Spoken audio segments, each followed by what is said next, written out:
Dear students, good morning to all of you.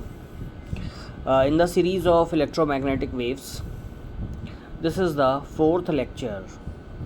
Now, in this, we will talk about all the waves, including in electromagnetic spectrum.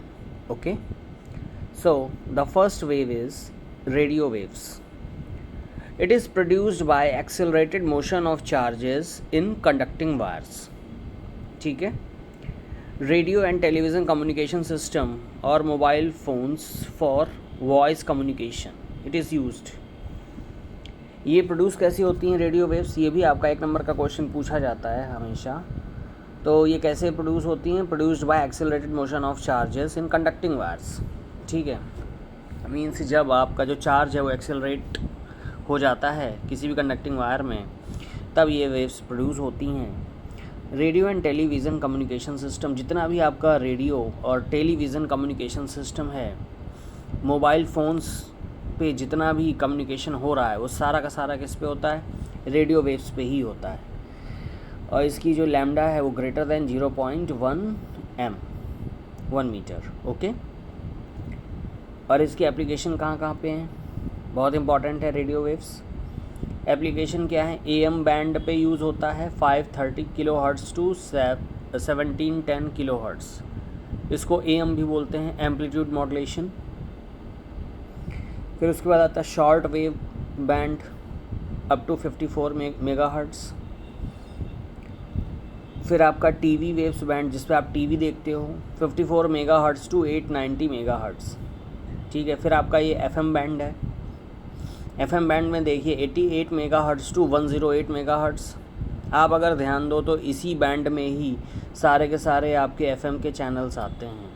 आप देखोगे 91.8 FM, 104.8, 90.7, 88 point something. ठीक है, ये सारे के सारे ये FM में आते हैं. FM क्या होता है? फ्रिक्वेंसी मॉड्यूलेशन होता है. UHF means ultra high frequency. ठीक है. तो ये voice communication over all phones, over cell phones. तो सेल फोन में जितना भी कम्युनिकेशन होता है ये गीगाहर्ट्ज़ बैंड के होते हैं. अभी तक आप ये मेगाहर्ट्ज़ किलोहर्ट्ज़ सुन रहे थे, इसमें जो बैंड होता है वो गीगाहर्ट्ज़ बैंड का होता है. ठीक है. तो उसकी फ्रिक्वेंसी और ज़्यादा हाई हो जाती है. तो इसको हम सेल फ़ोन पे यूज़ करते हैं. क्लियर. आपको एक बार बता दें, आजकल जो रिमोट आ रहे हैं उनमें हम जैसे नॉर्मली हम इंफ्रारेड यूज़ करते हैं. नॉर्मली जो रिमोट में यूज़ करते हैं इंफ्रारेड यूज़ करते हैं. तो इंफ्रारेड का एडवांटेज तो यही है कि वो लाइन ऑफ साइट पे वर्क करता है. लाइन ऑफ साइट का मतलब जैसे कि उसके सामने होना चाहिए. मतलब जो रिमोट है, जैसे रिमोट आपका ये रिमोट है और ये टीवी है, तो टीवी जो है रिमोट के सामने होना चाहिए. इसी को हम लाइन ऑफ साइट कहते हैं, LOS. ठीक है. अब बीच में मान लो अगर कोई ऑब्स्टेकल आ जाता है, ठीक है, जैसे आप खड़े हो गए बीच में, तो फिर यहाँ पे सिग्नल नहीं पहुँचता है टीवी में. ठीक. तो उस समय कहते हैं लोग, नहीं आप हटो हटो तो हम चैनल चेंज करें. ये बेसिकली क्यों हो रहा था? इंफ्रारेड यूज़ कर रहे थे. लेकिन आजकल जो टीवी आ रही हैं उसमें कहीं कहीं पे रेडियो वेव्स भी यूज़ की जाती. तो रेडियो वेव्स की सबसे बड़ी क्वालिटी वही है कि अगर यहाँ पे आपने ऑब्स्टेकल लगाया है तो ये वेव यहाँ से रिफ्लेक्ट होकर ऐसे भी वहाँ तक पहुँच जाएगी, ऐसे भी पहुँच जाएगी. ठीक है. लेकिन इसका ये तो एडवांटेज हो गया. अब डिसएडवांटेज क्या है? मान लो आपने एक ही कंपनी की 2 टीवी अलग अलग कमरों में लगा के रखी हैं. ठीक है. तो क्या होगा? आप अपना चैनल चेंज करेंगे, बगल वाले रूम की टीवी का भी चैनल चेंज हो जाएगा उसी के साथ. तो ये डिसएडवांटेज है. ठीक है. Now we will talk about microwaves. Micro जैसे नाम ही माइक्रो है तो मतलब कुछ छोटी होंगी. तो short wavelength radio waves and invisible to human. ठीक है.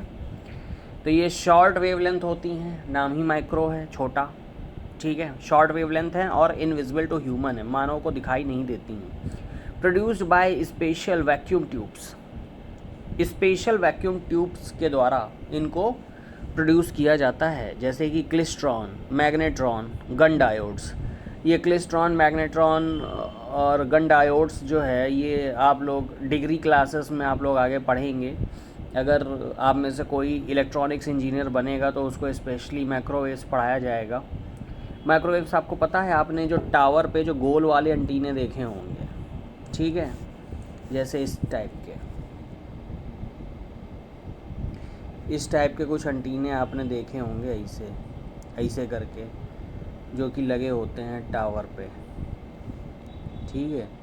तो ये जो गोल वाले जो एंटीने होते हैं ना, इसी को ही हम माइक्रोवेव बोलते हैं। क्लियर? जो गोल वाले एंटीने होते हैं, ठीक है।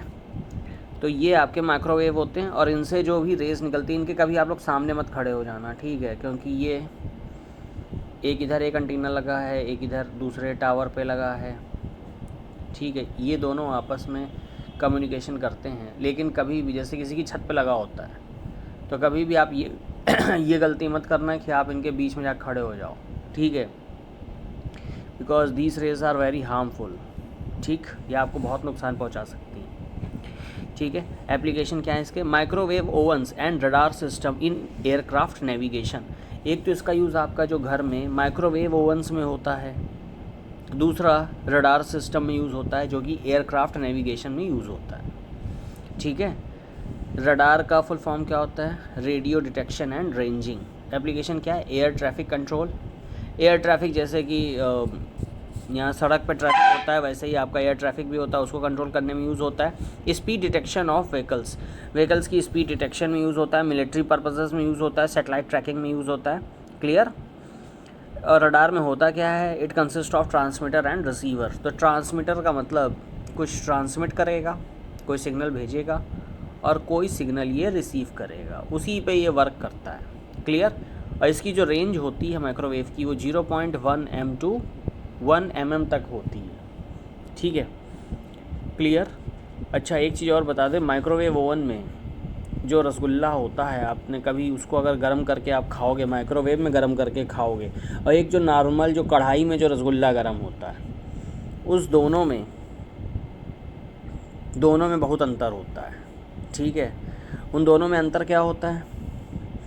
उन दोनों में अंतर ये होता है कि जो है वो रसगुल्ले को आप जब गर्म करोगे, तो उसके जैसे कि उसके हर एक हिस्से पे जहाँ जहाँ उसमें वाटर होगा, जैसे रसगुल्ला है ये, तो उसमें अंदर देखो वाटर ही होता है कुल मिला के। तो ये क्या करती हैं? माइक्रोवेव्स इसमें पेनिट्रेट करती हैं, ठीक है, इसको पेनिट्रेट करती हैं। तो जहाँ जहाँ उसमें वाटर ड्रॉपलेट्स होंगे, अंदर भाई चाशनी होती है, वाटर ड्रॉपलेट होते हैं, तो हर एक वाटर ड्रॉपलेट को ये क्या करती हैं? हीट कर देती हैं। तो वो रसगुल्ला अंदर तक गर्म हो जाता है, ठीक है। बाहर तो गर्म हो ही रहा है, अंदर भी गर्म हो रहा है। और उसी की वजह, जैसे आप कढ़ाई में गर्म करते हो, तो कढ़ाई वाला क्या होता है? ऊपर ही ऊपर गर्म होता है, नहीं, अंदर वाला हिस्सा थोड़ा सा उसका कम गर्म होता है। तो आप जब खाते हो तो आपको ऊपर हल्का सा गर्म लगता है, लेकिन अंदर थोड़ा कम गर्म लगता है। लेकिन आपने अगर माइक्रोवेव में गर्म किया हुआ रसगुल्ला खाया, ठीक है, तो आप ये मान के चलिए आपको राहत नहीं मिलेगी। आपको आगे आप जब उसको खाओगे तो पहले भी आपको गर्म लगेगा, अंदर भी आपको गर्म ही गर्म लगेगा, मतलब खा नहीं चुके हो। अगर किसी ने ज़्यादा गर्म कर दिया तो आप समझिए आप उसको अंगारे के समान आपको लगेगा। क्लियर है? बात समझ में आ गई? तो एक बार ट्राई करके देखिएगा। अब देखो, माइक्रोवेव यूज़फुल डोमेस्टिक अप्लायंस। इसका यूज़फुल, ये इंपॉर्टेंट क्वेश्चन है, इसका यूज़फुल डोमेस्टिक अप्लायंसेस में इसका क्या यूज़ है? तो it has shorter wavelength. Microwave gets absorbed by water, fats and sugar. तो जो भी वाटर है, फैट्स है और शुगर है, ये इन सबको माइक्रोवेव्स को ये सब जो है एब्जॉर्ब कर लेते हैं। It heats uniformly the food. ये फूड को यूनिफॉर्मली हीट कर देता है। Any food contain water, when this water receives waves, water molecules will start vibrating and moving randomly, that is equivalent to heat water, ठीक है। चाहे तो आपने देखा हो, जैसे आप पानी उबालते हो, थोड़ी देर में वो पानी खौलने लगता है, मीन्स उसके जो वाटर मॉलिक्यूल क्या होते हैं? वाइब्रेट करने लगते हैं। वही चीज़ यहाँ पे हो रही है। Since microwaves penetrated through out the food, microwaves क्या होती हैं? थ्रू आउट द मॉलिक्यूल के वो पेनिट्रेट कर जाती हैं, फूड के अंदर पेनिट्रेट कर जाती, and get absorbed, so food heated uniformly throughout. वो एक समान ही आपका हीट हो जाता है। The frequency of microwaves matches with molecules of water inside food, ठीक है। तो जो माइक्रोवेव जो फ्रिक्वेंसी होती है और जो आपके अंदर जो फूड के अंदर जो वाटर होता है, उससे उसकी फ्रिक्वेंसी मैच कर जाती है, ठीक है। तो हीट देने से क्या होगा? Conduction of heat on gas, जैसे गैस को आप हीट करते हो, सेम थिंग क्या है? Exciting the molecules, microwave oven. तो माइक्रोवेव ओवन में क्या हो रहा है, मॉलिक्यूल्स को आप एक्साइट कर रहे हैं, मीन्स वो वाइब्रेट कर रहे हैं, वो भी approximate equal to the heating phenomena ही है। Clear. Now next wave is infrared wave. अब ये इंफ्रारेड थोड़ा सा भी हमने आपको हिंट किया था। इंफ्रारेड वेव क्या है, जनरेटेड फ्रॉम हॉट बॉडीज़, ये हॉट बॉडीज़ से जनरेट होती हैं, ठीक है। Often known as heat waves, इनको हीट वेव्स भी कहते हैं। Water can absorb infrared waves, infrared lamps, infrared detector, LED in remote switches of electronic devices, greenhouse effect, ठीक है।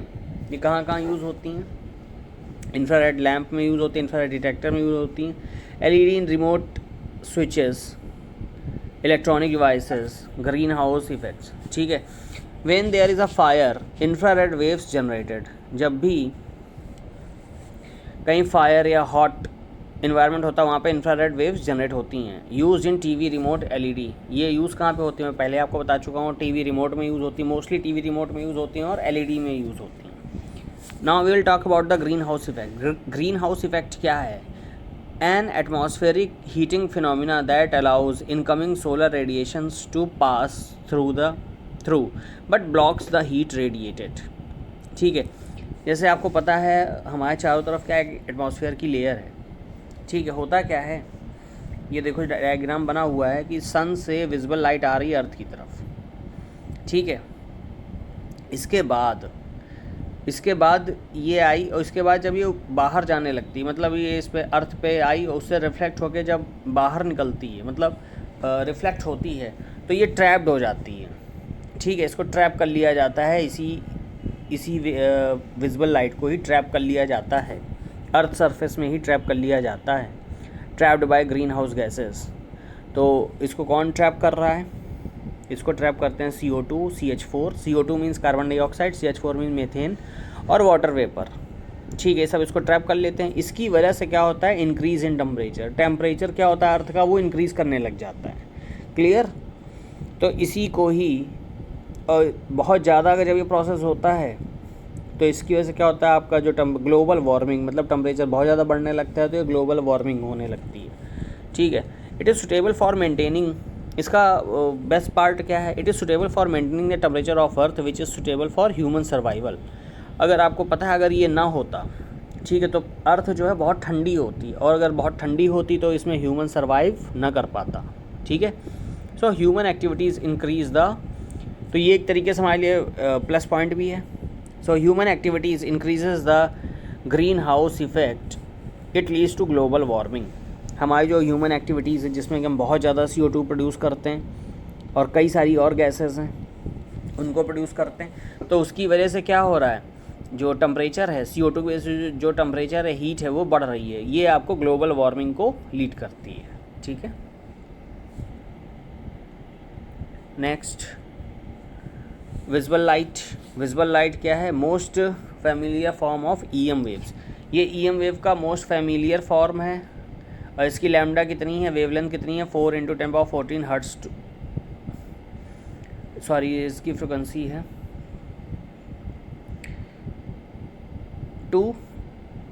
7 × 10⁻14 हर्ट्ज, ठीक है।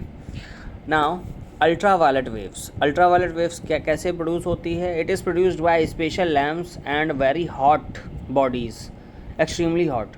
तो ये एक्सट्रीमली हॉट बॉडीज़ में कौन है, सन, ठीक है। या तो ये स्पेशल लैम्प से प्रोड्यूस होती है या फिर एक्सट्रीमली हॉट बॉडीज़ से प्रोड्यूस होती है। हार्मफुल इफ़ेक्ट्स ऑन ह्यूमंस के ऊपर बहुत ही हार्मफुल इफ़ेक्ट प्रोड्यूस करती है। यूज़फुल इन लेज़र असिस्टेड आई सर्जरी, ठीक है। जो भी हम आई सर्जरी करवाते हैं लेज़र के थ्रू, वो इसी से ही होती है। The ozone layer absorbs the UV waves coming from the sun which protect us. जो ओजोन लेयर होती है वो इन UV वेव्स को एब्जॉर्ब कर लेती है, जो कि कहाँ से, सन से आ रही होती हैं, और उसको ये हमें प्रोटेक्ट करती है, ठीक है। फिर बात करते हैं एक्स रेज़ की। X rays produced by bombarding a metal target by high energy electrons, ठीक है। इसको कैसे प्रोड्यूस करते हैं, किसी भी मेटल टारगेट पे हाई एनर्जी इलेक्ट्रॉन की बम्बार्डिंग करा के हम एक्स रेज को प्रोड्यूस कर सकते हैं। It is diagnostic tool cancer treatment. तो एक्स रे तो आप जानते ही हो बहुत यूज़ होता है एक्स रेज, डायग्नोस्टिक टूल है, कहीं भी फ्रैक्चर वैक्चर होता है तो हम एक्सरेज ही यूज़ करते हैं, कैंसर ट्रीटमेंट में भी यूज़ करते हैं। Since X ray can't penetrate bones high density, ये बोन्स को पेनिट्रेट नहीं कर पाती है, but it can penetrate flesh, ये जो हम लोगों की बॉडी के अंदर जो फ्लैश मांस होता है उसको पेनिट्रेट कर जाती है, लेकिन बोन्स को पेनिट्रेट नहीं कर पाती है, इसीलिए बोन्स की इमेज वहाँ पे आ जाती है और हमको सारी चीज़ें क्लियरली दिख जाती हैं। फिर आपका आता है गामा रेज।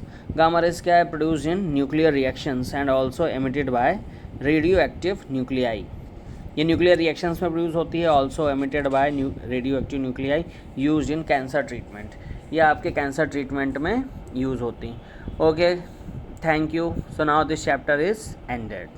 Thank you.